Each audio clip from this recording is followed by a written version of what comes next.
Hello again, everybody. How's everybody doing this evening? Welcome to another Wired Live, Wired for Crappie. Hope everybody's doing well. Hope everybody had a good week since last week. Hopefully everybody can see me.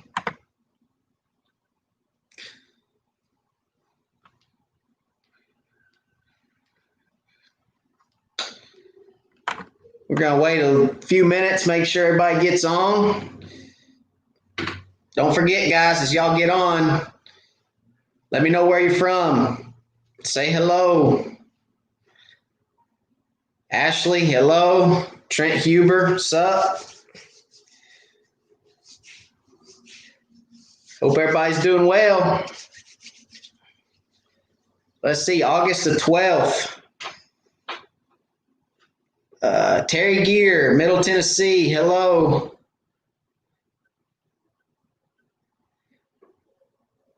Terry said he's going to try to make the live at Gunny's.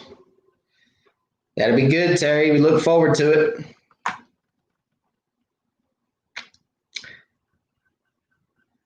Andy Perry from Birmingham, Alabama. Appreciate the email response. You're welcome, Andy. Hope that helps. Jimmy Pratt, hello, sir. Crickwater Crappie Company, how's it going? Glad you're with us. Good evening. Mike Davis from Abilene. Hello, Mike. Joseph Thaxton, Macon, Georgia. How's it going? Michael Scoggin. Hello. Mike Keene, East Texas. What's going on? Fishing with Camo Joe. What's up? California. All the way from California. Del Combre, Louisiana. Terry Landry. How's it going, Terry? Seth Green. Babyface. Yeah, I got rid of the beard. What do y'all think about that? Yep. My son looked at me the other day. He said, Dad, get that off your face. I said, okay. So beard's gone. Back to babyface. Grant Bailey. Hello. Trent Huber. Shot some ducks today. Legs are a little shaky. Yeah. Legs of shooting ducks will make your legs shaky. That's for sure. Blake Hawk from Watts Bar. What's going on? Kurt Meredith. Hello. Brad Nelson. Hello. Moore, Oklahoma. MRM Ranger. Lake Fork. I'm jealous. Lake Fork. I'm going to get to Lake Fork. I say that every week when I see Lake Fork. It's coming. Sooner than later, I hope. Nathaniel Smith from Clinton. Hello. Ronnie Harris, Carrollton, Georgia. Tracy Maxwell. Love the new logo. Looking forward to Saturday. Yeah, East Tennessee. So, guys, East Tennessee Crappie Club has a banquet, members banquet Saturday. It's an outdoor banquet, outdoor event. We're going to feed some barbecue. It's going to be a good time. So, I'm looking forward to that. We'll be there. It's going to be a lot of fun. If you're not a member of East Tennessee Crappie Club, you should be if you're in East Tennessee for sure. Great group of guys, a lot of knowledge shared, a lot of good people that are more than willing to help you out. So great group of guys, a lot of fun, mildly competitive at tournaments, nothing real serious, but some good anglers, some good fishermen. So it's a lot of fun for sure. Steven from Holly Springs, North Carolina. How's it going? So, guys, let's talk a little bit about fishing this last weekend. It's hot. Water temps are in the 80s, low to mid 80s. I saw a lot of, or I've heard a lot, seen a lot, and talked to a lot of people that have struggled recently, not catching fish. One thing I can say in the summer, guys, is you've got to move around a lot. You've got to move around. You've got to find those fish that are willing to bite, but fish will bite. So, Heidi, how's it going from Idaho? Tim Payne, howdy. So fish are going to bite, guys. I mean, fish still have to eat even in the summer. The thing about summer fishing is there's so much fry in the lake. After the spring spawns, you got all kinds of fry in the lake, and fish really can just sit there and just pick fish or bait fish off left and right. There's a lot of bait in the lake. Everything kind of hits that same depth in during the summer, because in the spring, in the fall, when the water temperatures are cooler, they've got more lake to access. Bait can go one way, fish another. Fish have to move around to find bait, and there's not a whole lot of fry in the fall. So, it's just a tough time to fish. It really is, but you can still catch fish in the summer. I think so. Saturday, I fished Tellico Saturday and caught well over 100 fish. It was probably around the 120 to 130 fish mark.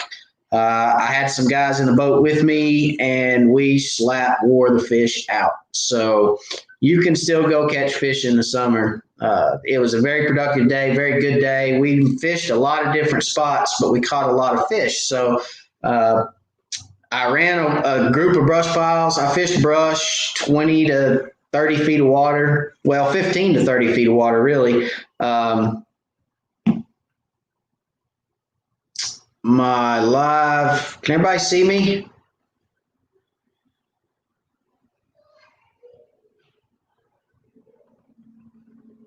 My live just wigged out on me. Anyway, hope you guys can see me. So, ran a group of brush piles in the morning with jigs. Caught them on bonehead stump bugs. Caught them on which side am I on? That color right there, that bonehead stump bug, that white chartreuse. Golly, that camera messes me up all the time. So that was the bait that we caught them on Saturday. White chartreuse stump bug, wore them out. As long as you had that on, you get bit. We did catch some on black and chartreuse. We caught some on the moon dust stump bug, but we used stump bugs all morning. Caught some on the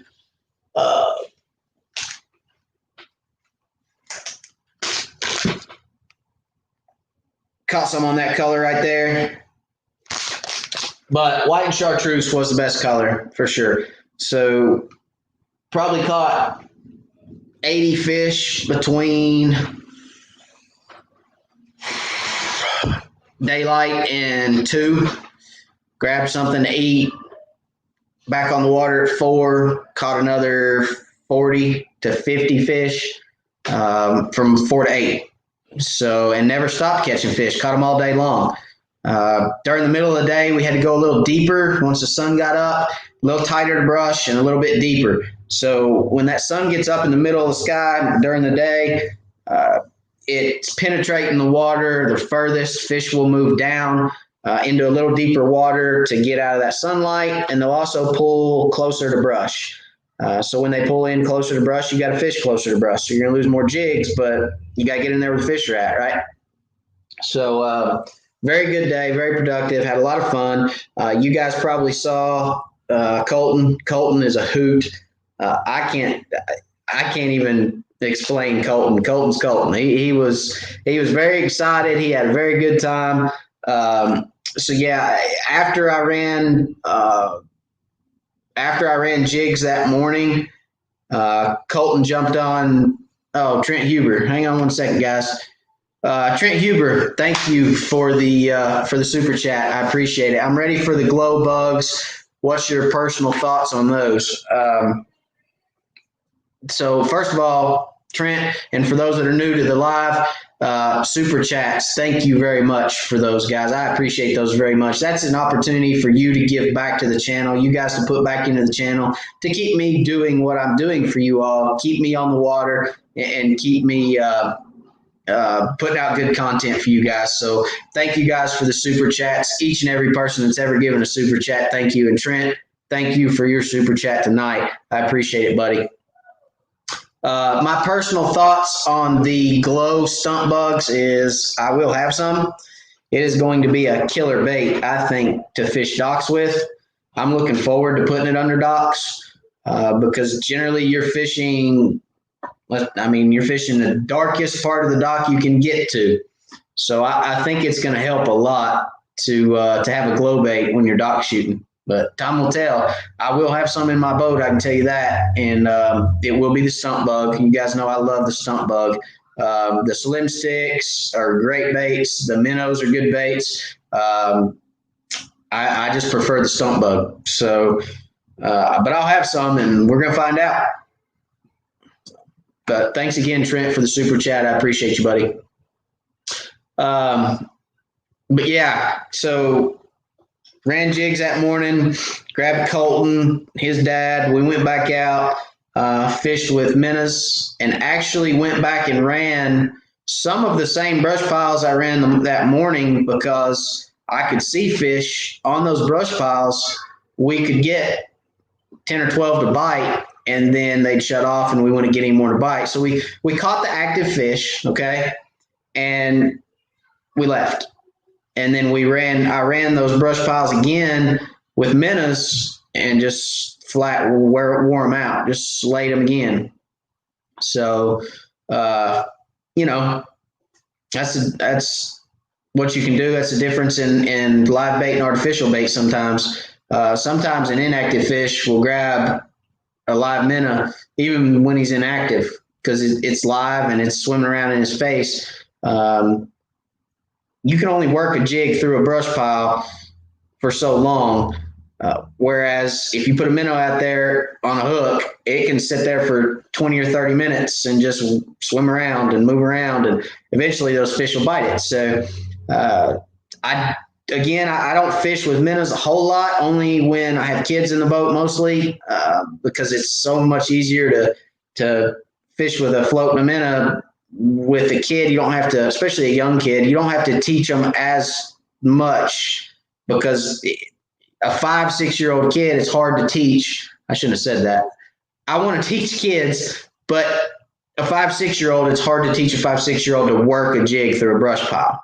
That's difficult. So that's kind of where that video spawned from. And you know, minnows still hold a place in crappie fishing. It's to get kids hooked. You can catch a lot of fish with them, and you don't have to sit there and teach. They can just have fun. So anyway, very good day, very productive, caught a lot of fish. And it's summer, guys. So, you know, you can still catch them in the summer. Let's see what you guys are saying. I've been running my mouth, haven't been looking. Let's go over here and see. Aaron Recht, hello. Riceville, Sean Bradford, Middle Tennessee.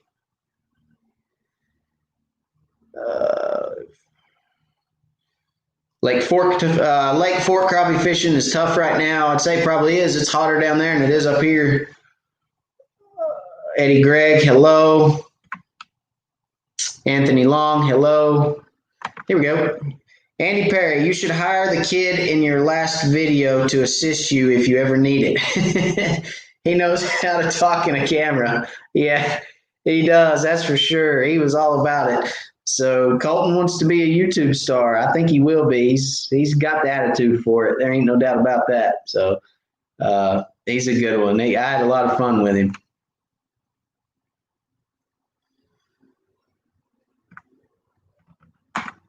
Ashley, dock shooting is a workout. I was sore for 3 days after on my instructional 8-hour tour. Yeah, dock shooting's a workout, guys, for sure. There ain't no doubt about that.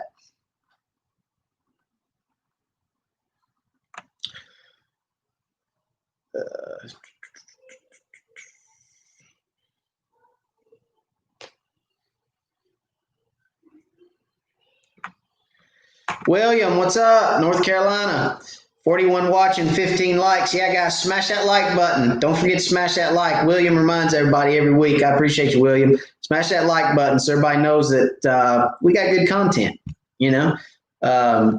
We're answering questions and giving feedback and giving out information. If you guys like it, smash that like button so that some other people can join in with us. We need to grow. We need to do what we can to grow this. You know, the lives have grown since I started them. They'll continue to grow, I think. But you guys share the content. You know, send your friends, tell everybody about it. Let everybody, you know, join in on the information that we're giving out. And you guys are part of that because y'all are bringing the questions. So, you know, it's good information and people can learn a lot from it. So share it with your friends. Brad Nelson, thanks for the tip on getting rid of ghost tree in the bottom right of graph on Livescope. Running an amped battery and used today from 7:30 to 13:30. For those of you that don't know military time, that's 7:30 a.m. to 1:30 p.m. And the battery stayed at 13.1 volts. Reset back to defaults, no ghost tree. So there you go, guys. I've said it from the beginning. I'll say it again. The ghost tree and let's just say a lot of the problems that people have with Livescope, okay, are coming from a power issue. So just because you have 12 volts to that unit does not mean you're pulling the amps that you need to the unit for it to run properly. So with a lithium battery from Amped Outdoors, you're running over 13 volts all day, and the amperage that you're getting out of that battery is consistent. So that the amperage of a wet cell battery is going to decrease over the day, and it's going to start giving you problems with your Livescope. The Amped Outdoors battery, because it's lithium, is going to hold that charge or hold that voltage and amperage until it's dead. It may drop a hair, but it's going to hold it until it's dead. Now, when the battery's dead, it's falling off a wall, and you're going to go from 13 volts to 0. Well, not 0, probably 7. But it's going to drop quickly. However, that 30 amp hour lithium from Amped Outdoors, you can run a Livescope bundle for 2 8-hour days on the water easy without charging it, and it won't die. So the lithium battery is a good deal. I'm glad it helped you, Brad. I'm glad it got rid of your ghost tree. I'm glad I could help. So Crickwater Crappie Company. It can be hard to scan marinas sometimes. How do you pick a good marina to try?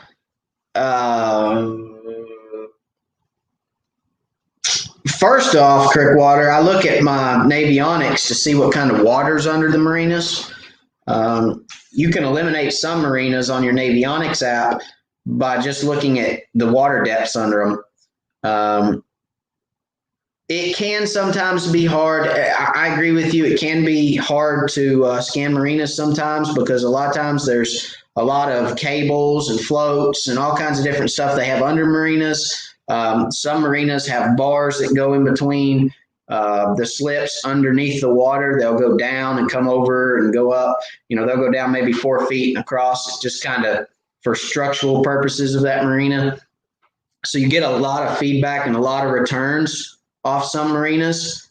However, you can scan them. I think I'd like to do another side imaging deal this month, and I think I have some pictures of fish under a marina. So be sure and grab or catch that next teaching class. I'm looking here. Yeah, I do. So that next class, I'll show fish under a marina, what they look like. You can see fish under a marina. What I typically do is I do scan marinas, and then I look for shadows. A lot of times you're going to see shadows and not fish, okay? Sometimes you'll see those clouds of fish if they're out far enough in to where you're driving the boat. If you're driving the boat alongside the marina and those fish are 10 feet from you under the marina, then you'll see them. But if they're a lot of the marinas in East Tennessee, especially on Chickamauga, which I know you're on Chickamauga, there's some huge boats on Chickamauga. So the slips are 50, 60 feet long. And a lot of times they're all the way in the front of that slip. You're not going to pick those fish up on side imaging in the black area of your screen, it's going to be out to the side, obviously 50, 60 feet, and you're probably just going to see the shadows from the fish. You've just got to pay real close attention to the changes in bottom. So if you see bottom, and then all of a sudden you see kind of a black speckled cloud, that's probably a school of crappie underneath that dock. But I'll show some of that in our next teaching class that we do on side imaging. And Livescope helps too. If you have Livescope, you can kind of troll by the marina with your Livescope and look with it. That's telltale. But it can be, there's a lot of traffic at marinas right now, so it can be challenging. Hunter Mitchell, I fish Teleco mainly. How far under docks do you typically find crappie suspending? Hunter, if you're fishing Teleco mainly, you're going to probably have a hard time on docks. There are some docks on Teleco that hold fish, and some of the marinas at times hold fish, but Teleco for me is not as good of a dock lake as some.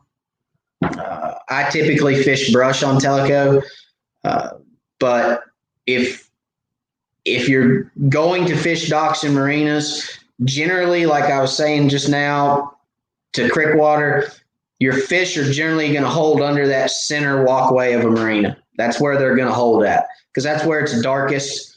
That's where they feel safest. And it also allows them to ambush prey, because they can sit in the darkest point. They can look out into the light. It's like if you're in the house at night and your lights are on and you're trying to look out your front window, it's hard to see out the front window because you're in the light looking out into the dark. But if you're outside in the dark and you're looking in the window into the light, you can see everything. I mean, you can see. You can tell how many if your neighbor's eating dinner, you can tell if he's using a fork or a spoon if you're standing outside. But the fish are the same way. They're going to get in the darkest point of that dock, and they're going to look out into the light to ambush menace. That goes for docks too. Not just marinas. I mean, on docks, they're going to sit in the darkest point of the dock. That's generally where I like to start, is the darkest point of the dock. And then a lot of times, you know, if there's bait or something along those lines, or if fish are eating algae off of a tune, or if there's a piece of brush on the side of the dock, they could be on it. But generally speaking, they're going to sit in the darkest point. Joseph, got my new amp battery in today. Can't wait to hook it up tomorrow. Well, let us know next week how it does, Joseph. I'm looking forward to hear that. I love mine. I swear by it. Mike Davis, do you have any video on chasing single crappie out in the channel? Hang on, Mike. I'll come right back to you. Chris, what's up? Asleep the real, guys.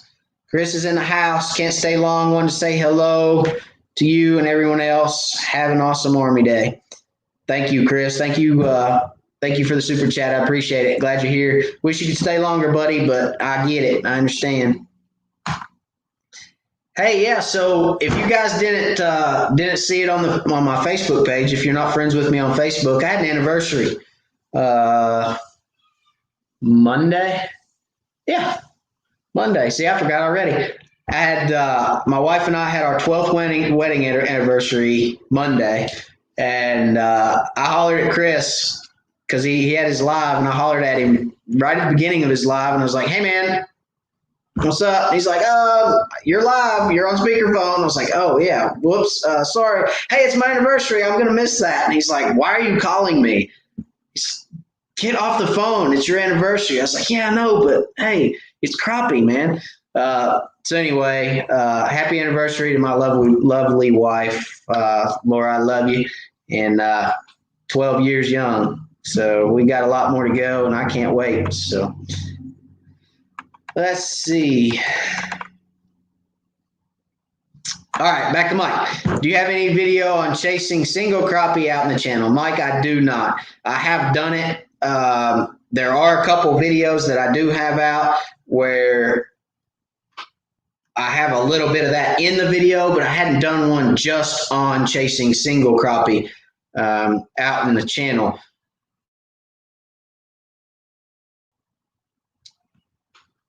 I can. I have done it. I've caught fish that way. I'll probably do one at some point, but right now I don't have any. Do you want to see one? Do you guys want to see that? The thing is chasing those single crappie around. I keep saying it, but I am going to do some more Livescope footage. I'm going to get some more footage of my Livescope screen. I just hadn't had the opportunity or the right day to do that yet, but it's coming. So I'll try to make that happen.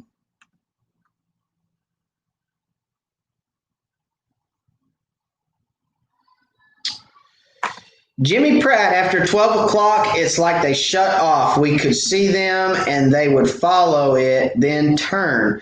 We tried about every color with no results. That's kind of midday fishing. I'll tell you what, Jimmy, right in the middle of the day, fish are going to get a little lethargic. They're going to get less active. A lot of people say they leave the lake at 11 o'clock because fish don't bite between 11 and 2. They will bite between 11 and 2. But a lot of times you have to get right over top of them. You have to vertical jig those fish. You have to go right down in the brush. Typically, if you pull them out of the brush, this is my experience, okay? This is Matt's opinion. If you pull them out of the brush to follow a bait, they're not going to eat it. If you put a bait in the brush where they don't have to come out after it, they will still eat it. They will still hit. So next time, try getting right over top of them, dropping right down in that brush. I know you're fishing deep brush. We've talked about that. So I know you're fishing deeper. It won't hurt you a bit. Get over top of them and vertical jig. You'll get more bites in the middle of the day that way.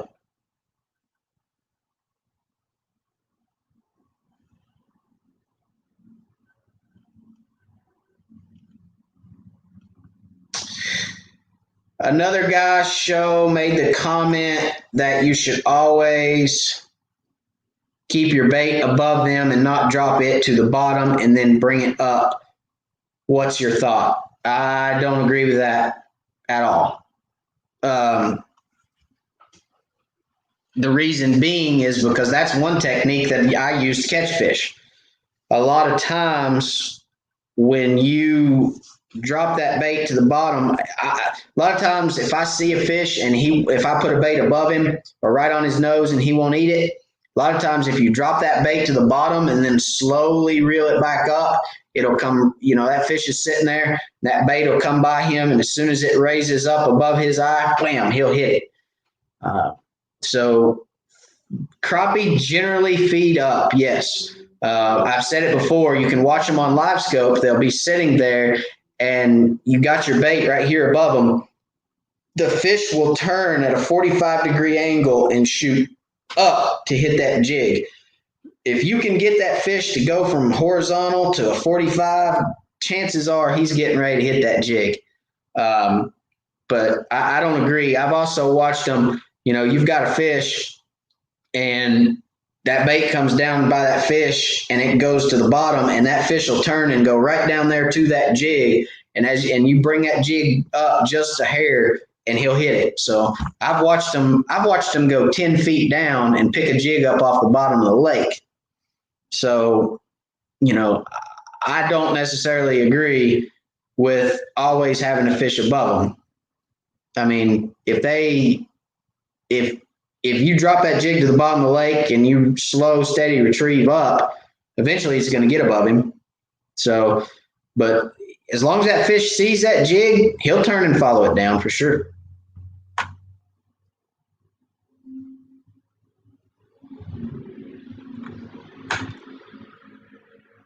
Larry Merrick, what's going on, Larry? Since it sounds like a couple of us got the amped battery, can you tell us how you physically set it up in your boat? Do you take it out to charge wired to just Livescope or other electronics too? Sure. So Larry, I actually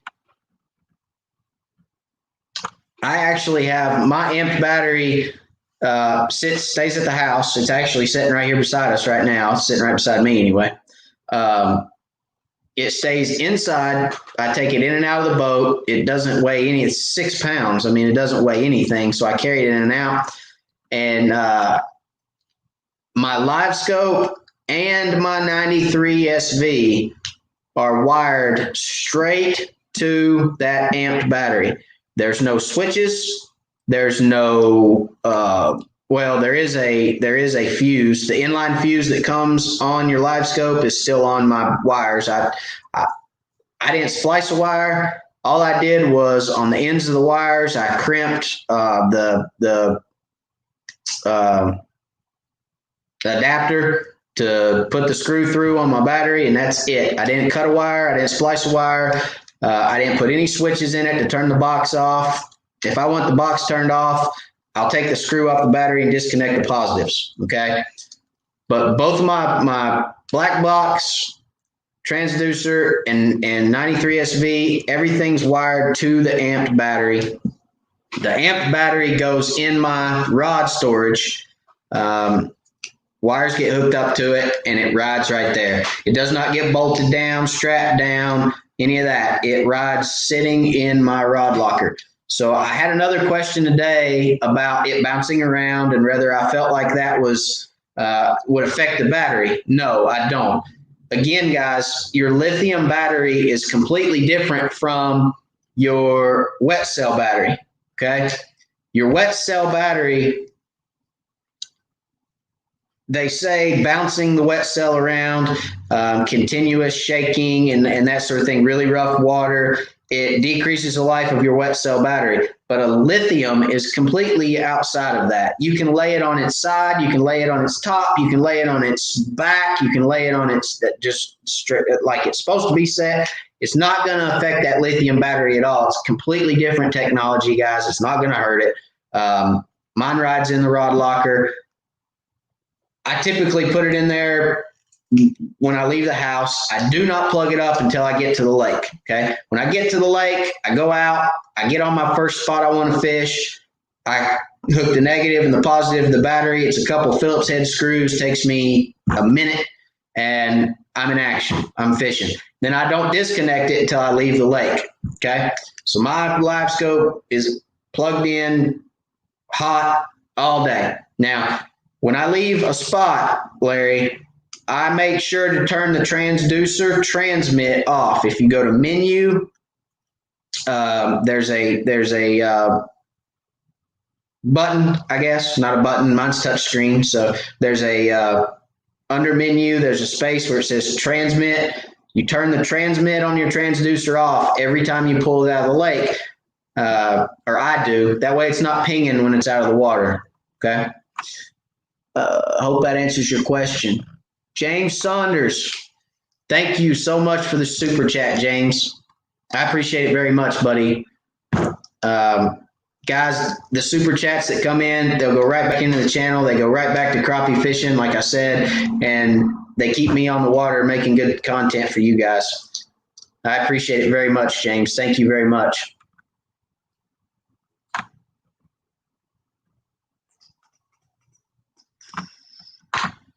Sean Bradford, trying to teach myself to long line without a lot of success. How do you long line and best times of year to do so?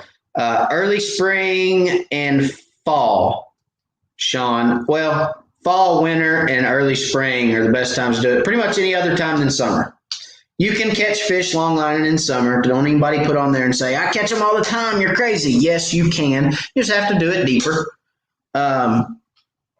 But my favorite times to longline troll are early spring, and I'm talking early spring. I'm talking when, let's see, I'm talking when temperatures, when the water temps hit 50, because generally they get below 50 in the winter.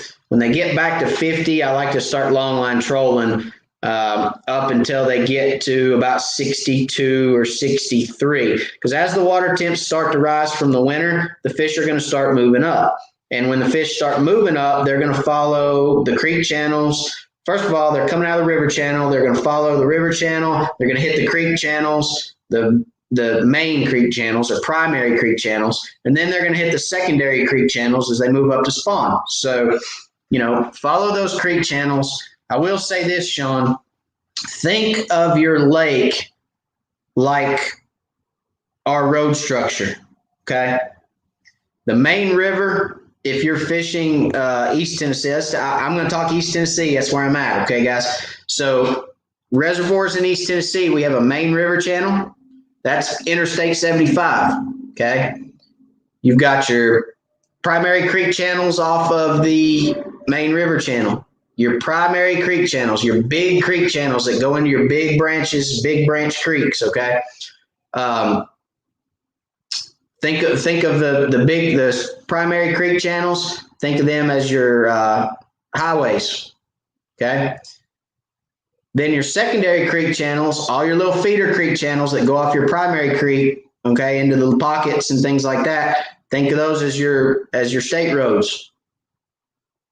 All right. And then think of all your ditches and all your little depressions and everything that goes back into the bays, into the spawning bays and all that. Think of those as your neighborhood roads, your streets, okay? So as those fish come up in the spring, they're gonna come off I-75, they're gonna hit those highways, and then they're gonna get on them state roads, and then they're gonna meander through the neighborhoods till they get to their houses where they set up their shop and they do their thing for the spring. So and it's the same thing in the fall. They're going to do the same thing in the fall. It's just reverse of the spring. I've said that before. The fall pattern is just reverse the spring pattern. So a lot of fish can be caught. I would follow creek channels that right now, if you're going to try a long line right now, I'd be on the edge of the river channel, out there deep on the edge of the river channel using 2 8-ounce jigs. Something with some flash to it, something with a curly tail, something or a paddle tail or something of that nature, something that's going to get a reaction strike out of those fish.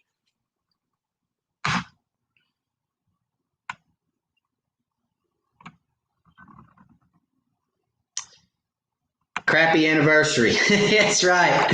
That's right.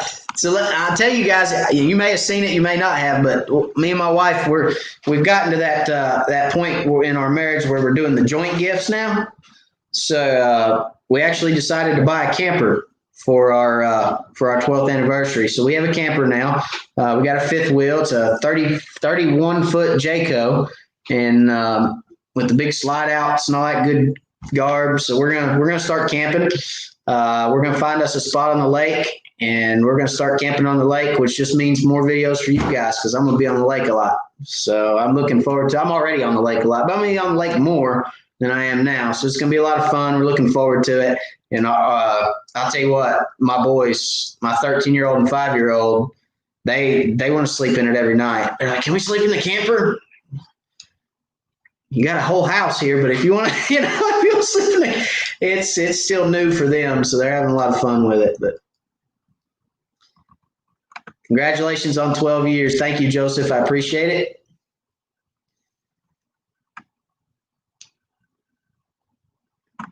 Curtis Hobbs, what's going on, Curtis? Still making progress. Back in shop, a few hours in the morning. Curtis, glad you're making progress. Glad you're doing better. Everybody knows we've talked about it before. Curtis had a little procedure done, had an eye issue, and he's getting back to normal. So that's light wire hooks, Curtis Hobbs. Glad to hear it, Curtis.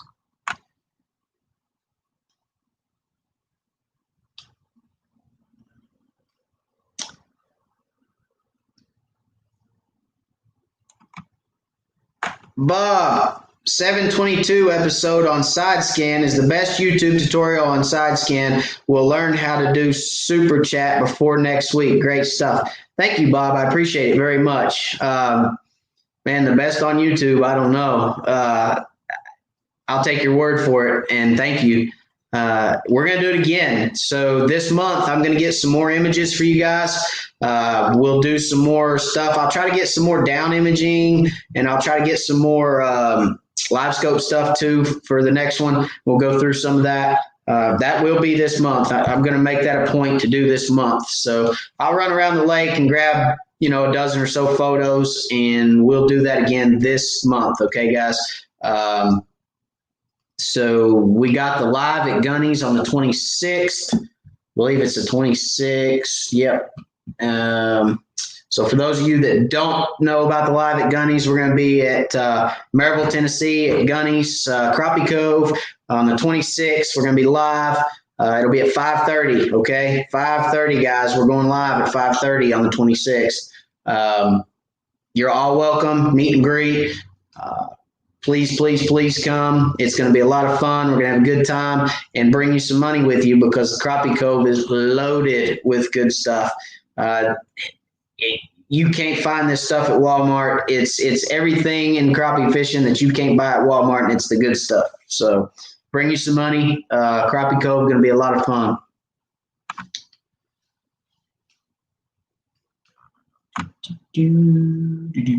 So real quick, on the live last week, I released the new logo right there, Wired for Crappie, new Wired for Crappie logo. A lot of great feedback on that. Thank y'all very much. That was well received by you guys, and I was worried to death about changing my logo because it's a staple. Your logo is a staple for your channel. So I was worried to death about it. And there was a lot of great comments. A lot of you guys reached out. Thank y'all so much.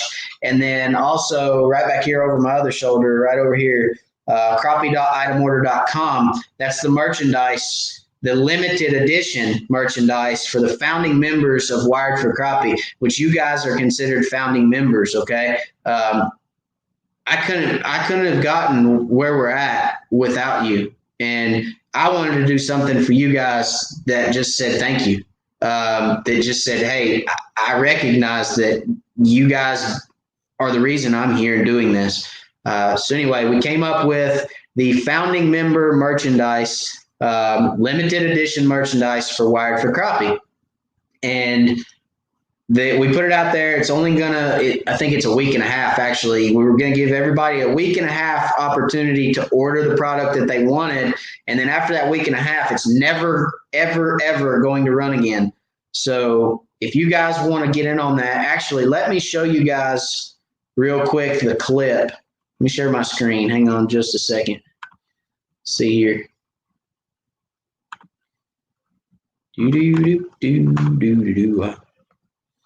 All right, let me show you guys the merchandise real quick. So, hey, Word for Crappie fans. Just want to take a minute here. Here's the merchandise reel. Shirts, got 3 different colors of shirts, front and back. You got Wired for Crappie on the hats. You got 3 different color hats. There's the decals there, white decals, black decals, and then the tumblers, the 20-ounce and the 30-ounce tumbler. Crappie.itemorder.com is where you guys can get that. So if you guys want to participate in that, go grab that stuff now because you've only got 4 days left. 4 days left. On Sunday the 16th, you won't be able to get that product anymore, and it will never run again. It's limited edition just for you guys. So for those of you that have already ordered, thank you. I appreciate that. And the way we ran this, because I've had this question, so I'm going to answer it. I did not want to print, 20 of each one, run out of product, and then you guys not have the opportunity to get a shirt or a hat or a decal, or there's license plates. There's all kinds of stuff. Again, right there over my shoulder, right here, crappie.itemorder.com is the website. Okay. All kinds of good stuff on there. I didn't want to run out of stuff and you guys not get what you wanted. So the way we set it up, you can place an order on everything and anything you want through the 16th. And then once it closes on the 16th, the printer's going to print everything. He's going to print all y'all's product and he's going to ship it to you. Okay. So, 4 more days. 4 more days. And then everything will print. So go grab that stuff now. All right, let's see. Where are we at?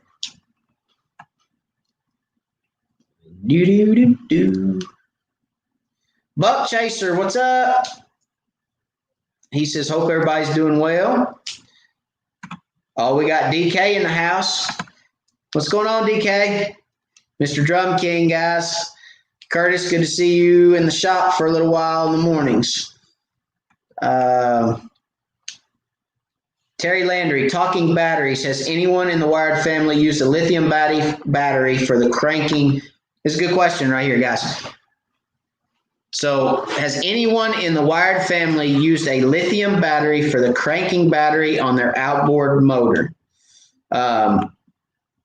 Terry, I haven't personally used a lithium for the cranking battery on my motor, and I'll tell you why. Because if you have an older motor, guys, I caution you about putting a lithium battery on it for a starting battery. Reason being is because if I put a lithium on my 150 Johnson Fast Strike, it will blow the regulator out of that motor. Okay?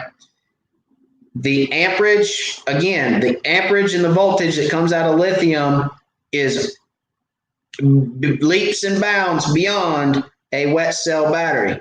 So, you know, when you turn your, let's say you got 800 cranking amps on your wet cell battery. When you turn that key, it might have 800 when you first turn it, but immediately it drops. Okay? Immediately, as soon as you turn that key, it drops from 800. It doesn't hold 800. Lithium battery is going to hold it, and it is going to put the amperage into your battery or into your motor as long as you hold the key. So I know for a fact that I can't run a lithium on my cranking battery for that reason. It will blow the regulator out of my motor. So Terry, I know they're great batteries, and I think 5 years from now, everything's going to be lithium. All the boat batteries, trolling motor batteries, everything that is in a boat, any battery in a boat is going to go to lithium in 5 years. That's what I think is going to happen. They're already starting, and I think it's just going to continue. I think as soon as somebody figures out how to make them cheaper than $800 a piece, they'll be in boats for sure. So we'll see.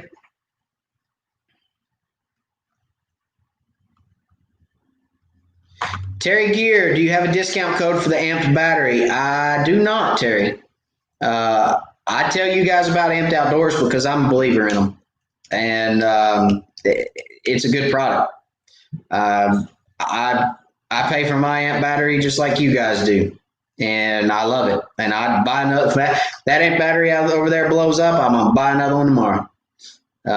They're worth every penny of it, Terry. Every penny. So no, I apologize. I do not. I need to call them and see if I can work that out.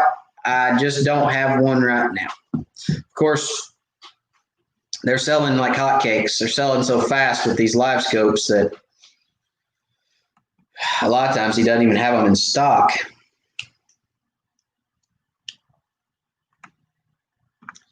James Saunders. Hey, Matt, was wondering if on Loudon we are able to put out brush piles like bucket, poles, and other attractors. All right.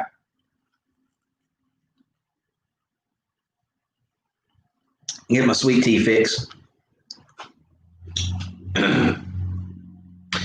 All right, so very good question, James. In East Tennessee, I've answered this one before, and I have to kind of give you two sides of the fence, okay? So bear with me. In East Tennessee, TBA says you need a permit to drop brush in the lake.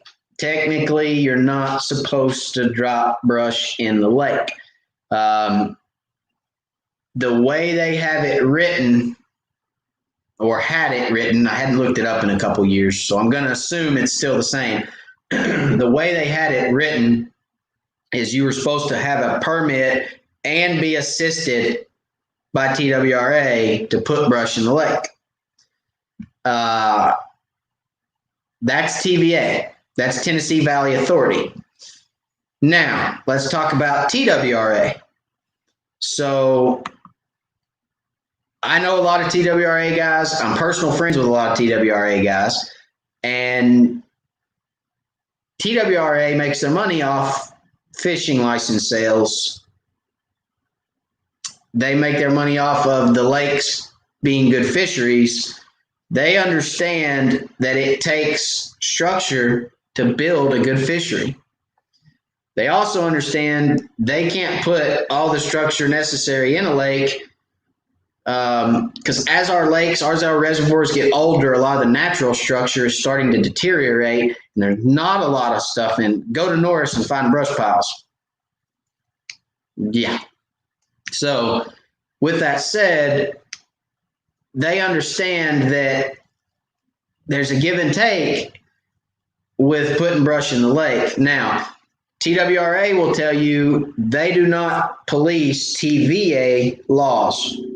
So TWRA does not enforce Tennessee Valley Authority laws.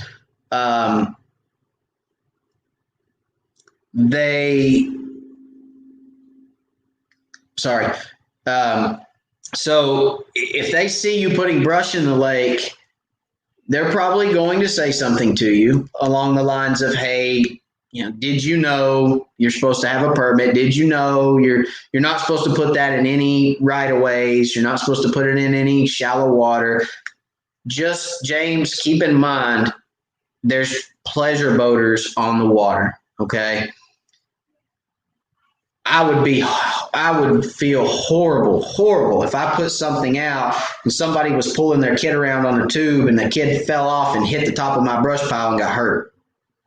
So please, and I say that because I've literally went over trees people have sunk and sheared a prop on the top of their tree, which is like, why would you do that? Why would you put it someplace somebody could get hurt or damage their equipment? So I think, James, as long as I know that was a long answer, but I wanted to tell you both sides. As long as you're cautious, as long as you are diligent about putting it in areas that are going to be productive for you but not harmful to others, I think you're okay. And I know a lot of guys that do it. I have put brush in the lakes personally, but I'm always cautious about where and what depth and the rising and falling lake levels and things like that. So that's what I can tell you about brush piles. If TVA sees you, they're probably going to, good night. That scared the mess out of me. I don't know if you guys just heard that or not, but my dog was chasing a fly and he just literally ran into the glass door coming into my office. So that scared the crap out of me. All right. Deep breath. That's so that's what I can tell you about that. Eddie Gregg, how much does one of those batteries cost? So they have different amp hour batteries, Eddie. They've got Amp has a 16 amp hour, a 30 amp hour, and I think they've even got bigger now. But the 30 amp hour, which is what I use, is about $175. It's very inexpensive compared to lithium batteries, and I mean, they're good for like 1,500 charges or 1,200 charges or something like that. It'll last you forever. And they've got a warranty on them just like any other battery. So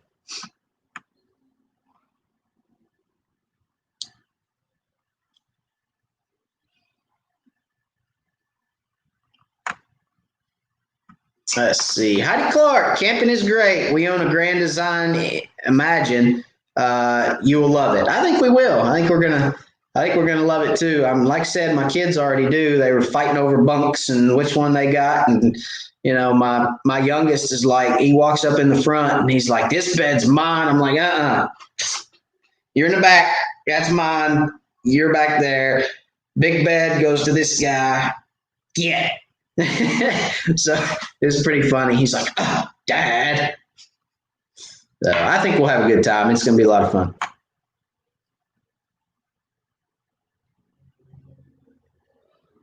Joseph, thank you. I don't know if you put this comment after I showed it or before I showed it, but yeah, guys, don't forget the new merchandise. It's only going to, I mean, Sunday, this coming Sunday, it's going away. You won't be able to get it. So we'll have some merchandise in some capacity, but it will not be the founding member merchandise, okay? Which right there over my shoulder, boom, right here, crappie.itemorder.com, okay? Do not put www in front of that. I should have said that. Do not put www in front of that.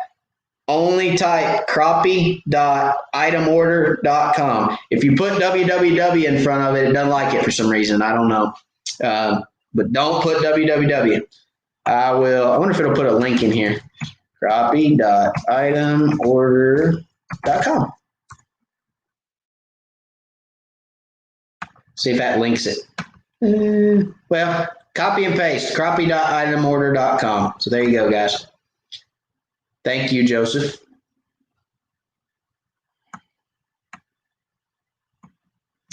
Sean Bradford. So, Sean, any update on when the tournament between you, Chris, and Ken is going to happen? I wish it would happen Saturday. I'm just saying. I had, out of the 120 we caught, there was probably 80 that was that were keepers over 10 inches. So 2-to-1 to keeper ratio. I mean, not bad. So yes, the update is by the end of the live on August 26th, we will tell you guys when that tournament's going to be. We are probably, since Chris is coming to the live, we are going to announce what date that tournament will be on. And we are going to do, so if you guys don't know about that tournament, what it's going to be Chris at Asleep at the Reel, myself, and Ken at Hook City TV, Fishing Ken. If you guys know who that is, don't know who that is, you can look him up later. But we are going to have a live crappie tournament. And the way that's going to go down is Ken's going to fish his lake, Chris is going to fish his lake, and I'm going to fish my lake. 3 different lakes, 3 different bodies of water. It'll be live on YouTube, right here on YouTube live. All 3 of us are going to be on the screen for you guys, and we're going to be catching fish as fast as we can catch them. We're probably going to do 2, maybe 4 hours. I'm not exactly sure. We've got to get the logistics of keeping phones charged and keeping signal and the live feed going and all that good business. But 2 to 4 hour tournament live, and the most 10-inch fish wins. So the guy that catches the most fish over 10 inches is going to win that tournament. There will be officials in every boat. The officials will be measuring fish and keeping tally of how many fish are caught, and we'll be giving updates along the way as to how many fish each angler has. It's going to be a lot of fun. So you guys are going to get to watch us in action. I don't know. I'm kind of liking my odds, guys. I don't know. It's summer heat seems to be getting you guys. Seems to be getting them. I'm still popping them pretty good. So I don't know. It's gonna be fun, Sean. It's gonna be a lot of fun. I'm looking forward to it. So again, 26th of August, we're gonna release that date, and we'll let you guys know when it's gonna be. Okay.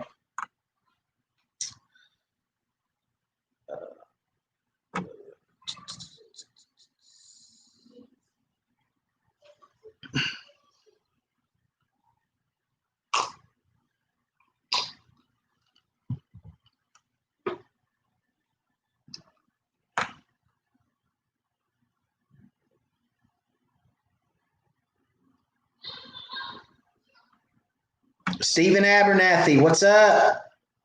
What's going on, man? Glad you're with us.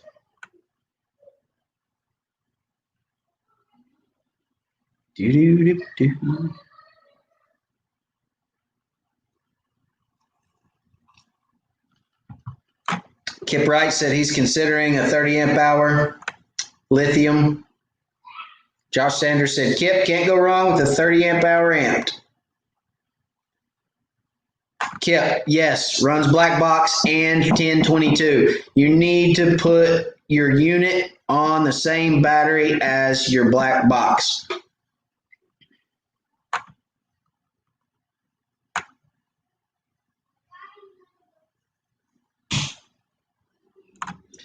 Jimmy Pratt, what's your favorite recipe for crappie? Well, Jimmy, if you go back into my videos and you watch my videos, I've got a crappie recipe in one of my videos.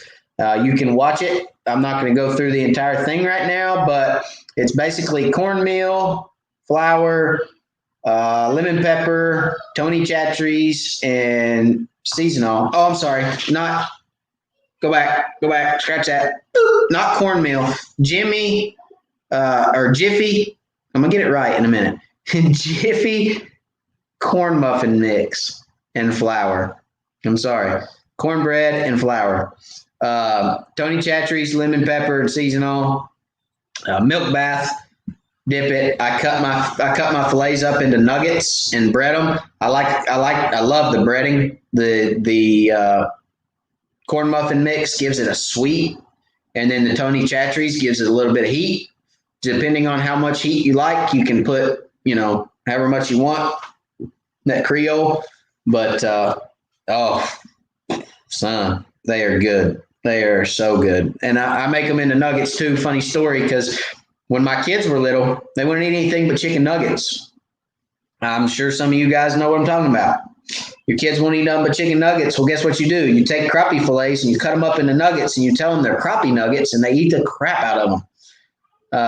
The first time I made crappie, my son, my oldest son, first time I fed him crappie, ew, Dad, that looks gross. I don't want that. It's you, and he wouldn't eat it. So cut it into nuggets and say, here are some crappie nuggets. He's like, cool. Because he just pops them in his mouth. He didn't look at them. He just eats them. So it's pretty funny. It's comical, but it just stuck because I love the way that they bread all the way around in nuggets and they get crispy, and I like them that way. So you can watch that video, Jimmy. It's on my channel. Alfred, Detroit. What's going on, Alfred? Welcome to the Wired Live, part of the Wired fam. Appreciate you for joining us. Can you run a Helix 10 on it? Eddie, you can run that lithium battery would run it'll run anything you want it to run. I would not run a Helix 10 on the lithium battery with your Livescope because, again, the more you put on the battery, the more you're sharing the amperage, okay? So you want to just isolate a battery for your Livescope unit. Guys, you're going to have a lot less problems with Livescope if you isolate a battery for your unit and your black box. That's just the way it is. They drain the power. They got to have it. You're just going to be better off. Like Brad said earlier, he hollered at me. He said, Matt, I can't figure it out. I got a ghost tree. It's just this, it's that, it's bad, it's good. Steven hollered at me the other day and asked me about Livescope, and he was getting some funky images. I told him the same thing. Take it off your cranking battery, get it on an amped battery. You'll be fine. It'll fix it. I don't know if he's done that or not, but I think he was going to order one. I don't know if it's come in. I hadn't heard any feedback from him. So, again, I'd run Livescope on its own battery. You'll be better off.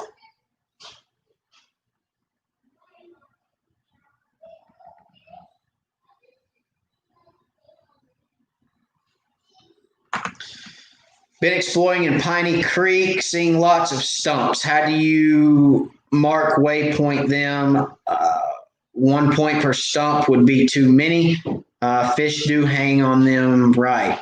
Yes, they will, Larry. A lot of times crappie will hang on stumps. And if you're going to mark stumps, yeah, you got to mark each one. If you get a cluster of stumps, you can generally, like if it's a generalized area, let's say my face has a bunch of stumps in it. You can put a point up here. You can put a point over here. You can put a point over here. You can put a point down here. And you can just kind of, on one of those points, you can name it stump field. So in the middle of those points, you've got a lot of stumps. But generally what I do, because I like to target individual stumps, I'll mark each stump. Now, stump fishing is a little different. So let's talk a little bit about stump fishing. A lot of times you're going to want to find that stump that's got something a little different about it. A lot of times if there's current coming through there, that'll wash the backside of that stump out, and you can get kind of a root system that washes out underneath it, and fish will stack up in that root system. Or you'll get one that's hollow in the middle, or, if you can find that stump that's a little different than the rest, generally it's always going to hold fish. Okay.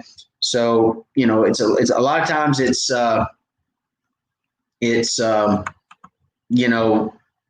very important to find that stump that's different when you get in a group of stumps, a big field of stumps.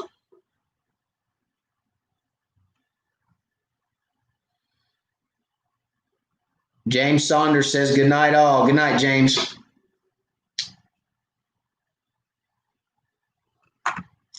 Josh Sanders, I know you've said it before, but how many feet out in front do you typically set the Livescope to read? Josh, if I'm looking for structure, let's say I'm on a brush pile and I say, hey, I wonder if there's anything else around here, then I'll put it out 45 feet, maybe 55 feet, and just kind of spin my pole around and look. But 95% of the time, my Livescope stays on about 30 feet, 30 to 35 feet. If I'm fishing vertically in brush, a lot of times it'll stay at that 20 to 25 foot mark. The more you pull that, the more you shrink the view on that Livescope, the larger everything's going to appear. So for those of you that know that have Livescope, if you're in 5 feet of water and your depth is set at 30 feet, you're only using about that much of the screen. Whereas if you set it to 15 feet, then you're using a lot more of the screen where you can see the water column. If you've got it at 55 feet out, your brush pile may be this big. If you got it at 25 feet out, your brush pile may be this big. So the more you can shrink the Livescope ranges in, the depth and the forward view, the larger everything's going to be on your screen, and you're going to see it better. Okay. So I try to get mine shrunk in as far as I can for the style of fishing that I'm doing. Okay. Steven said, yes, I did. It works great. So he got his amp battery. It's working great for him. That's great. I'm glad to hear it. James, thank you, Matt, for giving us all these great tips and for answering all of our questions. Thank you again. You're welcome, James. I'm glad to do it, buddy. It's an honor for me, and I love doing it. I love sharing the knowledge that I have, and hopefully it helps you guys out. Bob, do crappie on chick relate to milfoil at all? I'm sure they do in at some capacity, Bob. I don't fish milfoil for crappie. I don't fish grass for crappie at all, especially on Chickamauga. But I'm sure that to some capacity they do. Yeah. Bait uses it. I mean, bait fish use it for cover. Bass use it. I'm sure every fish in the lake uses it. So to some capacity, yes, but I typically don't fish it.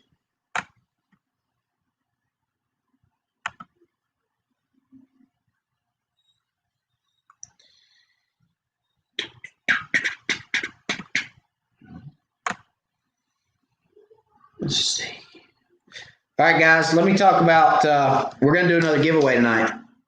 So for those of you that have stuck with us thus long, are going to have a chance to win again. All right. I got one of these to show you this tonight instead of just on the computer, but the bait pin, that's by Easy Drift Trolling Systems. You guys have seen these. It holds your nibbles. You can put it around your neck, and it is a great tool to have. You can fill this thing up before you go fishing the night before, and you can throw it on the deck of the boat. You can throw it around your neck. You've got your bait or your nibbles right there available for you. You guys know my feeling on nibbles. I think they add profile and they add color to your bait. So I'm not going to say they don't work. I'm going to say they add color and profile, and I will use them from time to time because they add color and profile. The scent thing, I'm not a huge believer in the scent thing, but the color and profile, I do believe in.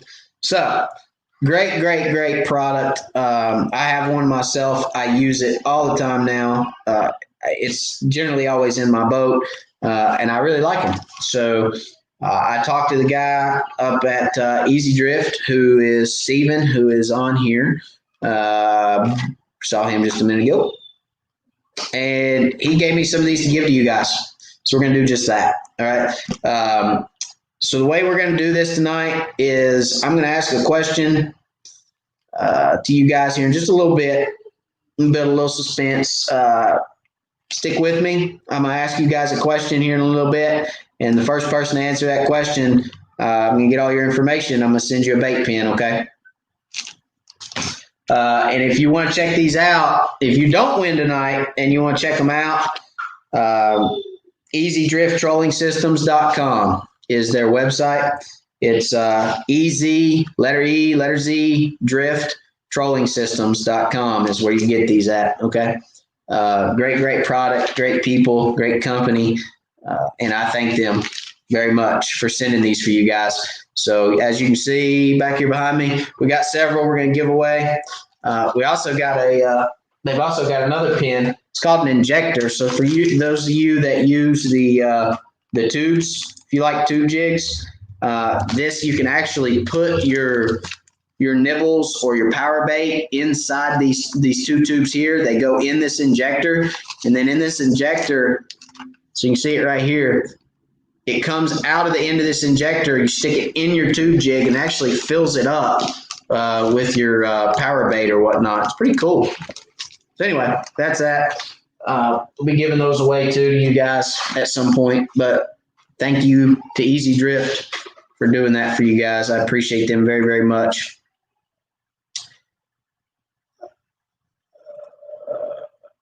I got lost again. First time tonight, though. Oh, there we go. All right, so Heidi Clark. Matt, please tell me again what kind of line and LB do you use? Thank you. LB.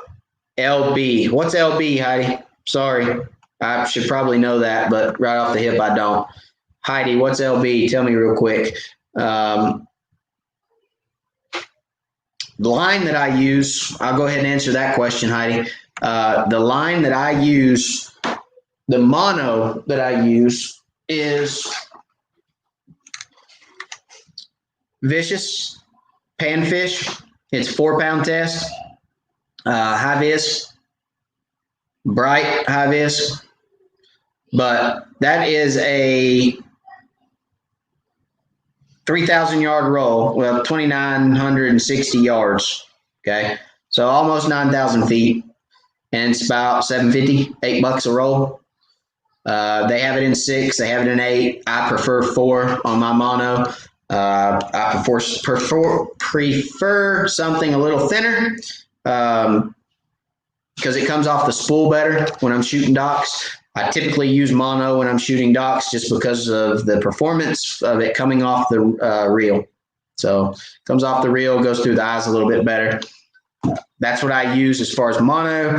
And then for braid, I've been using the Bonehead B-Power braided line.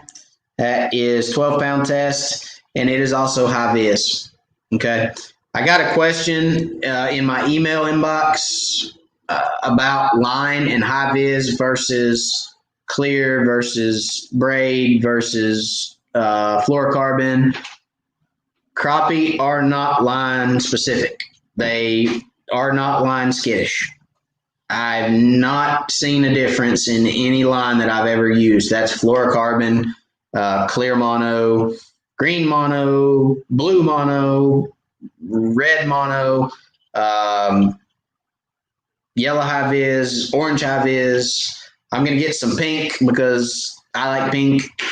So I'm going to get some pink braid at some point probably and spool some rods in pink braid just because I think it'd look cool. But, oh yeah, LB pound. Duh. See, I should have known that. Sorry, Heidi. So yeah, 4 pound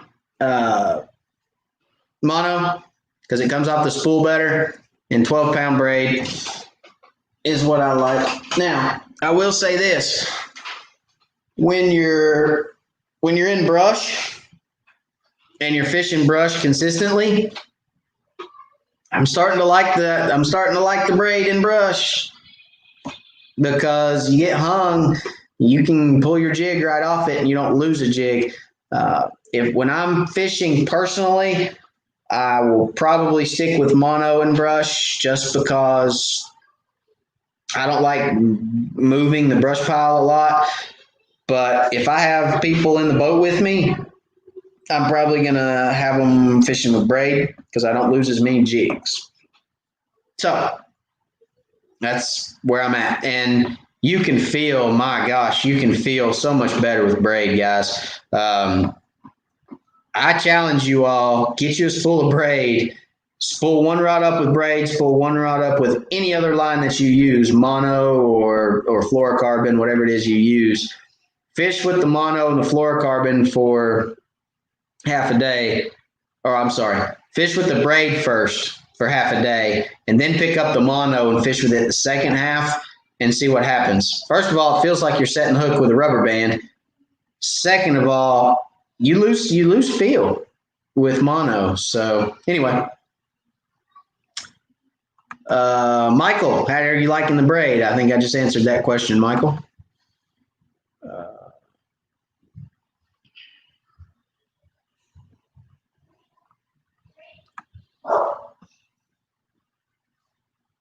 Steven said send one to Sarge so he can practice eating them. We're gonna have Chris eating some crazy stuff at the live. It's gonna be a lot of fun.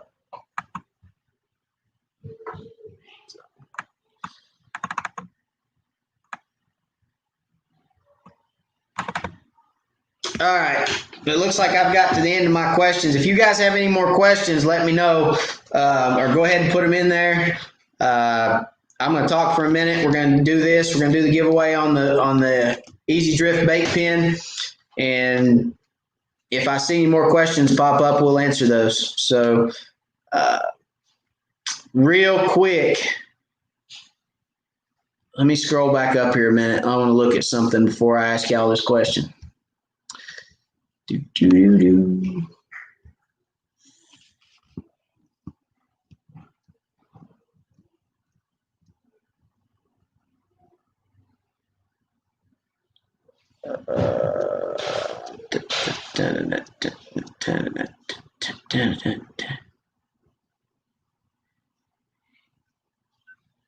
I'm trying to find where it's at. All right. I said it earlier. I'm going to ask you guys, first comment I see come up with the correct answer is going to win the bait pin. So who can tell me first how many years me and my wife have been married? If you were on earlier, you would have heard it. First comment I see. Dun, dun, dun, dun. And you guys know I'm like 30 seconds or a minute sometimes behind you guys. Good Lord. Josh Sanders. Congratulations, Josh. Easy Drift bait pin. I'm going to put my email in the comments below.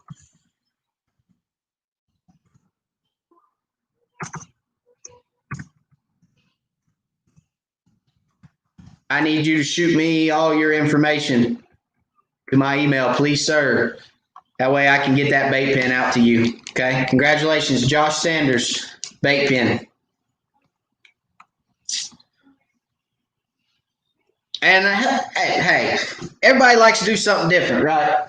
All right. I can't just give away one thing. I got to give away more than one thing. All right. So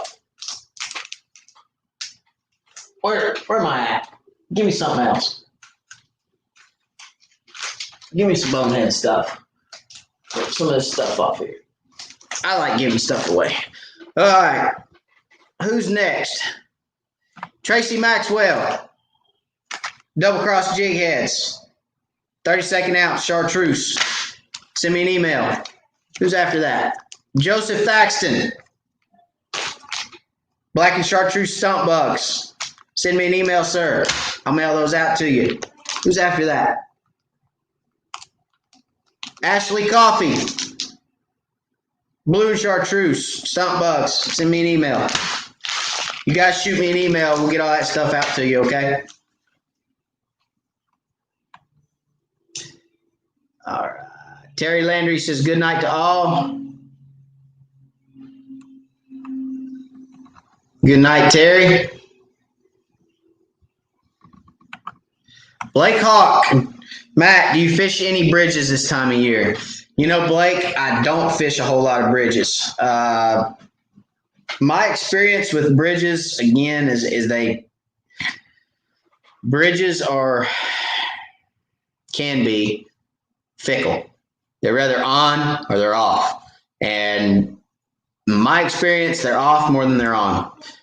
Also, the bridges that I fish generally hold schools of smaller fish. But I have caught some decent fish off bridges. I just don't fish a whole lot of visible structure. The most visible structure I fish is docks, but that's because there's a lot of anglers that don't fish docks, and if they do, they don't generally fish as deep under a dock as some guys do, because they don't shoot under docks per se. They just kind of fish the edges of the dock. So I will fish visible structure as far as docks, but visible structure like laydowns, bridge filings, stuff like that is visible all the time, gets fished a lot of the time. And also, East Tennessee bank fishermen are out in droves, and they fish bridges a lot of times too. So the fish have generally seen just about everything.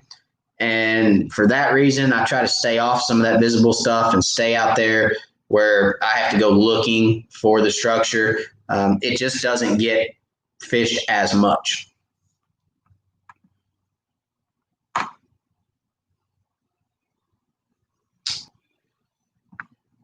Josh Sanders says, thanks. You're welcome, Josh.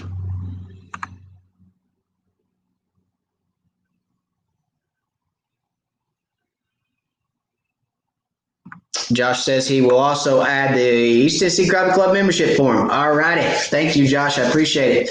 Yeah, Josh is going to join the club. He's going to be an East Tennessee crappie fisherman member, and he's going to fish some of our events. It's going to be a lot of fun.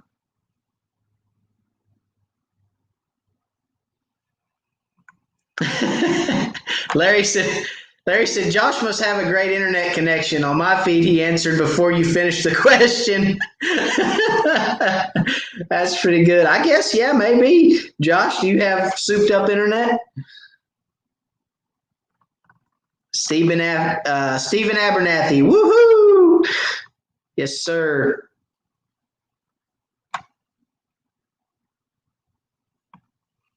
There you go.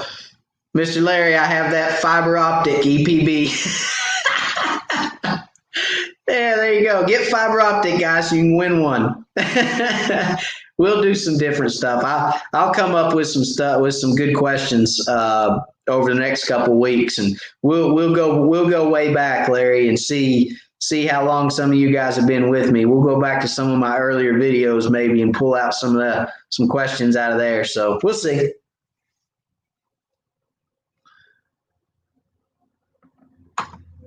Ashley says, I'll take some of those pumpkin and chartreuse ones. No, I'm sorry, Ashley, you won't.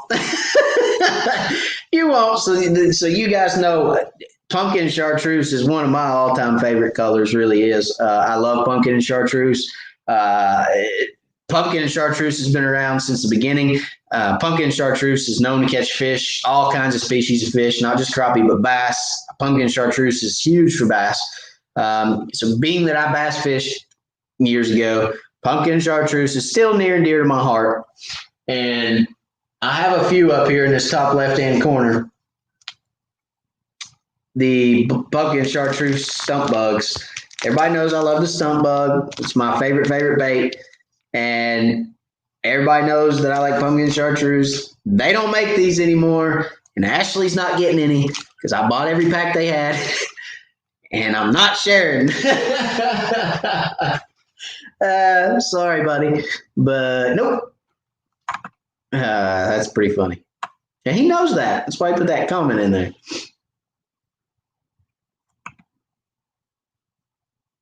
Dr. Jack, Matt, you run your Lowrance units off your cranking battery. Yes, I run my Lowrance units off my cranking battery. That my Lowrance units are actually fuse panel on my boat. So Terry Gear says I skipped him. Let me go back.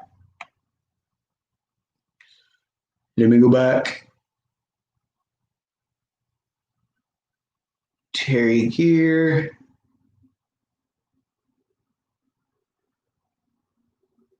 Terry Gear. What do you mean, Terry? Skipped you where? Oh, maybe. Are you saying? I think Terry's saying I skipped him on the giveaways.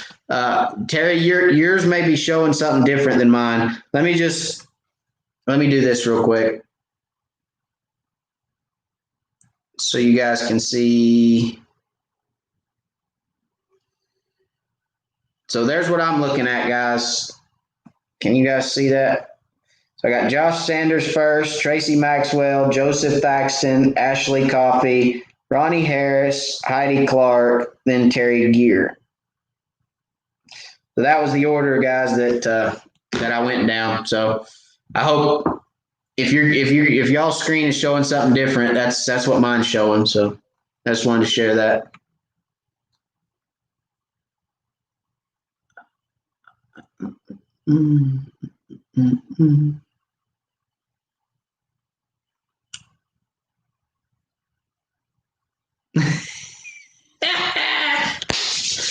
Josh Sanders. Ashley, I searched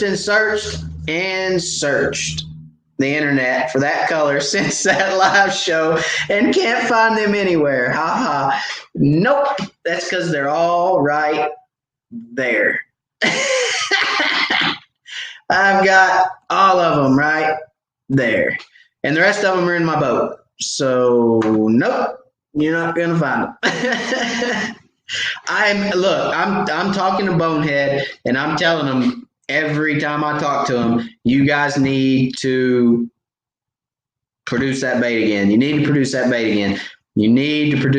again. So hopefully one day they'll go, hey, Matt, we're going to produce that bait again. I'm like, sweet.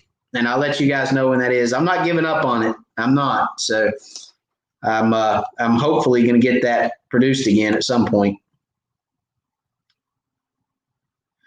And if you guys really want them bad enough, for every $50 super chat, I'll send you a pack. That's pretty good, right? All right.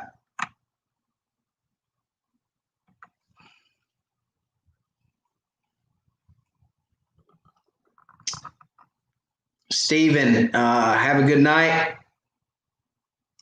I have a 4-year-old screaming at me. Boom, y'all fishing. Good night, Steven.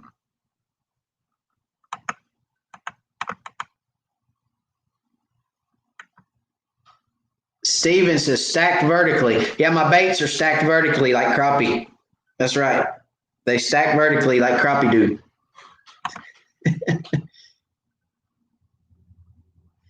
Sean Bradford said 10 people answered before I heard the question as well. That's pretty good. But I'll tell you what we'll do. Blake Hawk, good night. Have a good week. I'll tell you what we'll do. I'll come up with a little harder question next week. How about that? Next week we'll come up with a little bit harder question. We'll go back into something out of one of my older videos or something. We'll go way back and we'll see if we can't maybe stump a few people, give everybody a little bit of a chance to go back into the portfolio, pull something out. How's that? Terry says, sorry, fourth on mine. So yeah, that's why I wanted to show that. Guys, again, I apologize, but my loop is behind your loop a little bit, and then I'm sure y'all's loop is a little behind with other people in the country commenting, and whenever it comes in, it comes in. So I apologize. I hadn't had the same person win a giveaway twice yet, so it's always generally somebody different, but I apologize, guys. I don't know any other way to do it any fair unless I just pick a number 1 through 100 and let you guys do it that way. Maybe we'll do that. Maybe I'll say, hey, I'm thinking of a number between 1 and 50, and I'll let you guys roll with it until somebody picks it. Maybe we'll do it that way one day or 1 week. But anyway, sorry about that. I just don't know any other way to do it.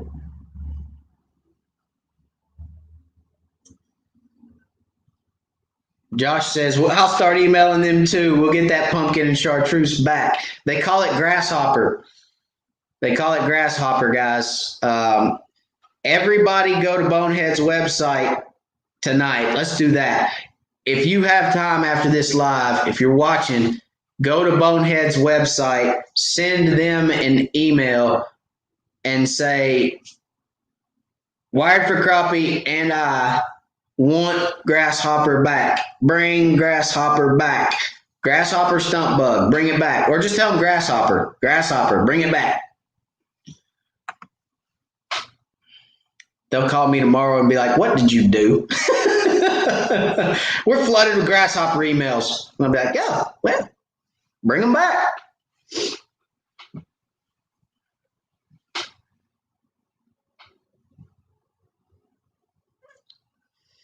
All right, Joseph says, Matt, if you will put one of them in mine, I pour some plastic. I will see if I can make it. Yeah, I'll put one in there. See what you can come up with, Joseph. That'd be fun. Is this a good time to shoot docks on Watts Bar? Yeah. Yeah, summer's a good time to shoot docks on any lake. It's just, some lakes are better than others for docks. Some lakes set up better on docks for others. It is a good time on Watts Bar to shoot docks, yeah.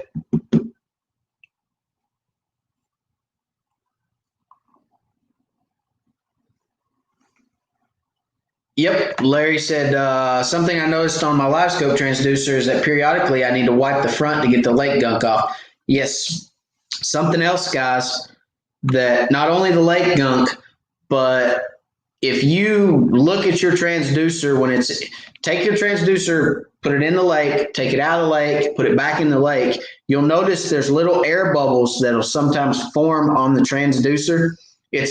What happens is when you stick that transducer in the lake, it's like when you fill a cup up with water. You fill a cup up with water, there's little air bubbles on the side, and then those air bubbles just kind of dissipate off sometimes, but sometimes they'll stick around. Those air bubbles on the front of that transducer will give you a blurry image on your Livescope screen. So a lot of times, if I put my transducer pole in the lake and I've got kind of a line on the screen, I can pick my transducer pole up, slam it back down, not slam it, but put it back down the lake mildly fast, and just kind of dunk it a couple times, put it in the holder, and it's gone. The line or whatever it is gone, because a lot of times those air bubbles will create interference with your Livescope. Ashley said $50, dang, supply and demand, and you got all the supply, lots of laughs. I couldn't even find him in his boat to sneak out a pack. He had a lockbox in the locker. Maybe that was them. That's funny. Yeah, let's hide them. Those are the secret stash, man.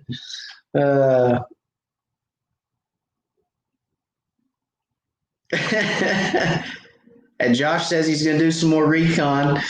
All right. Yeah, I guess I'm going to have to take him out of the boat now. Bob, why are docks not good on Teleco? Bob, Teleco is mostly white crappie. There are some black crappie in the lake, but it's funny because I'll catch black crappie. I can tell you the brush pile that we'll catch black crappie off of. I can take you to that brush pile and we'll catch black crappie off of it every time. And I'll tell you the docks that'll hold crappie. We'll go to those docks and catch black crappie.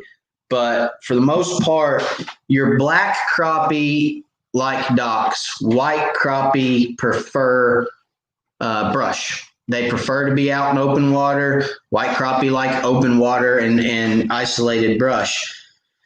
There's 95% white crappie to 5% black crappie in Tellico. For that reason alone, docks just don't fish as good on Tellico as Chickamauga. Chickamauga is the opposite. Chickamauga has 95% black crappie to 5% white crappie. So docks on Chickamauga are where it's at. That's just the nature of the fish, the nature of the black crappie versus the white crappie. So that's why.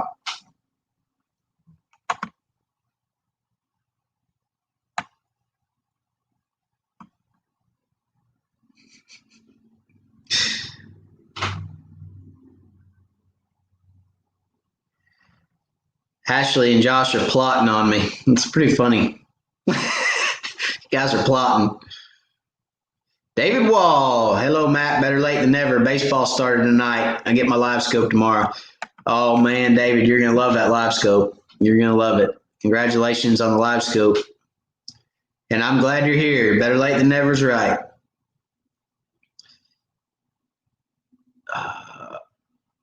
Guys, let me talk about, again, real quick. Give me 2 more minutes. Let me talk about the crappieitemorder.com again. My merchandise. Where's it at? Oh, this camera's backwards, so if I move left, I move right on the screen. It's just funky. So anyway, right over here, crappieitemorder.com, right there. If you guys hadn't seen the merchandise, it's been a little while since I talked about it, so there's probably some new people on. The merchandise is only going to run through the 16th, guys. If you don't get it by the 16th, you will not get the limited edition founding member merchandise. So real quick, I'm going to share my screen again. I'm going to let you guys see what that looks like for the guys that probably missed it the first time that weren't on the live. So let me share that one more time. Hope you guys don't mind. I'm going to get right back to some questions. Here we go. So here's our merchandise. This is our Wired for Crappie founding member merchandise. Again, you got shirts. You got 3 different color shirts. You got the red, the blue, and the gray. This is the front patch and the back patch. Wired for Crappie on the hats. You got 3 different color hats. You can check those out. Wired for Crappie decals, 2 different decals. You got a license plate, just looks just like those. And then you got the tumblers, Wired for Crappie 20-ounce tumbler and the 30-ounce tumbler. So check those out, guys. The 16th, again, crappie item or crappie.itemorder.com. Do not put www in front of that. Crappie.itemorder.com, just like it shows right there behind me.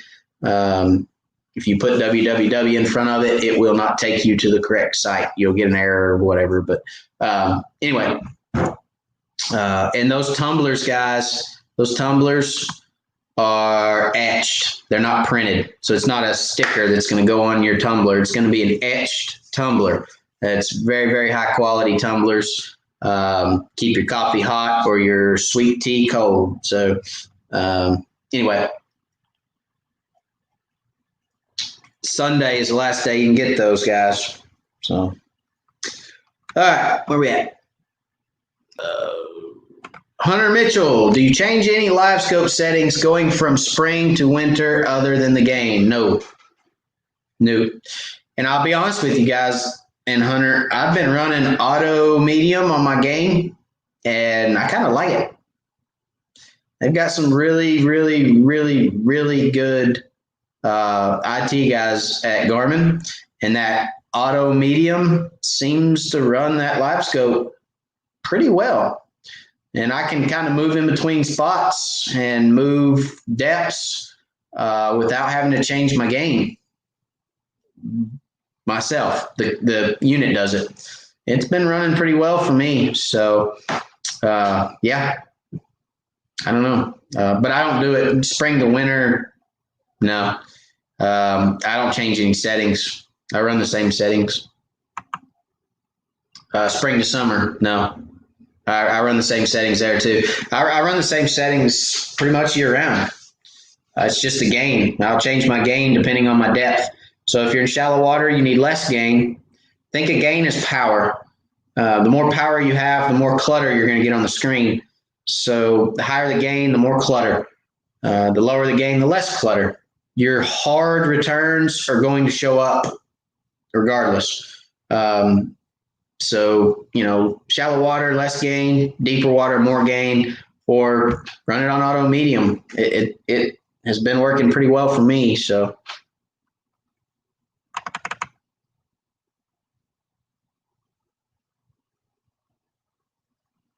Ronnie Harris says,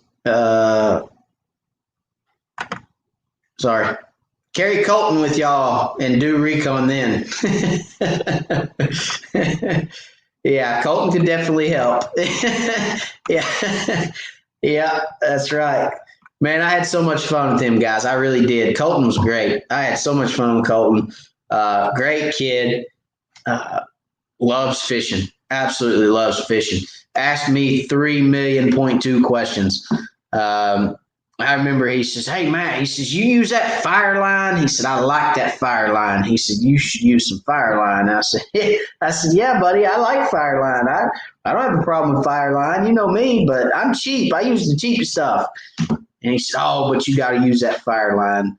He's a good one. I had a lot of fun with him. He's a great kid, and he's gonna be a good angler too.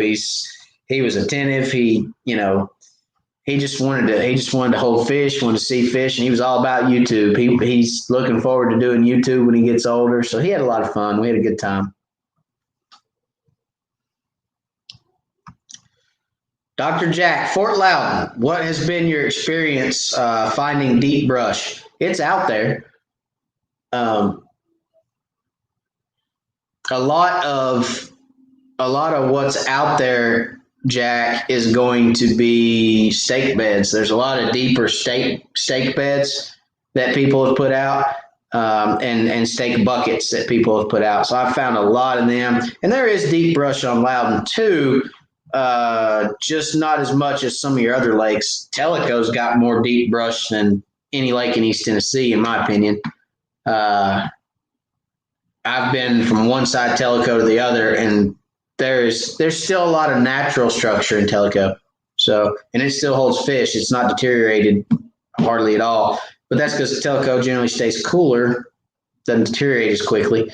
But nonetheless, Loudon does have deep brush in it, but you're going to need to look for stakes too. I've got stakes marked. I don't know who's put all these stakes in Loudon, but they have put them in droves in Loudon, and they're from the dam to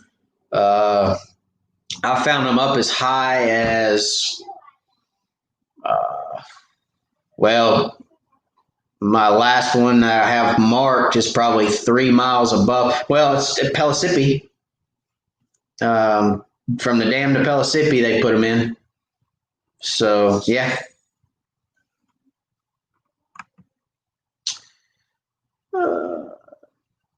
Robert says, just signing in a little late, reading comments. Looks like crappie are still stacked vertically and bite pumpkin chartreuse. Crappie are still stacked vertically, guys. They're still That's funny. So the stacked vertically joke, if you did not catch the demonstration on side imaging, I stressed stacked vertically so many times. But it's truth, guys. It's truth. I mean, they do. They stack vertically, and that's the telltale sign for what's crappie and what's not. So I'm glad it sunk in. See, it worked. It worked. It sunk in. So next time you guys see fish on the live or on the side imaging screen, you're gonna go, "What are those? Oh, snap! They're stacked vertically. It's probably crappie." So it sunk in. It worked. And they will bite other things than pumpkin and chartreuse. I'm just a pumpkin and chartreuse junkie sometimes. Jimmy says he picks his 2 Garmin units up tomorrow with Livescope. Buck Chaser says, good night. Good night, Buck Chaser. Joseph says good night. All right, guys. I'm at the bottom of the comment list. I think it's time to call it. I appreciate everybody for joining tonight. I appreciate, again, all the orders on the merchandise. There I go, pointing at the wrong side again. Over here, merchandise. Crappie.itemorder.com. Appreciate every one of you for supporting that, who have supported it. And I appreciate you all for supporting the channel. You know, you guys just being here and participating in what we're doing on the channel is so helpful, and it's so great. I love getting on here and talking with you guys. I know I keep saying that, but it's the truth. So I appreciate every one of you for being here. I appreciate y'all for watching the videos, for subscribing to the channel. If you're not a subscriber, please subscribe. If you hit the notification bell, you will get notified every time I put a video out, so you can watch those as they come out. And some of the older videos too. Go back and watch some of those old videos. I've got some good ones. I've got long lining videos. I've got crankbait videos. I've got dock shooting videos. I've got all kinds of good stuff from last year. So, you know, check those out too. If you have questions, comments, let me know. Comment on the videos. I try to answer all the comments that I get on videos. So if you have something and you want to know something, I'll try to get back with you on that. Shoot me an email. I have been behind on my emails a little bit. I'm sorry. I juggle about 6 different emails. So I apologize for being behind on those, but I think I got caught back up today. Dr. Jack, you should have one in your email box, actually. So thank y'all for supporting me, for supporting the channel and everything we're doing at Wired for Crappie. And watch out for our video this weekend. Live again from Gunny's is the 26th.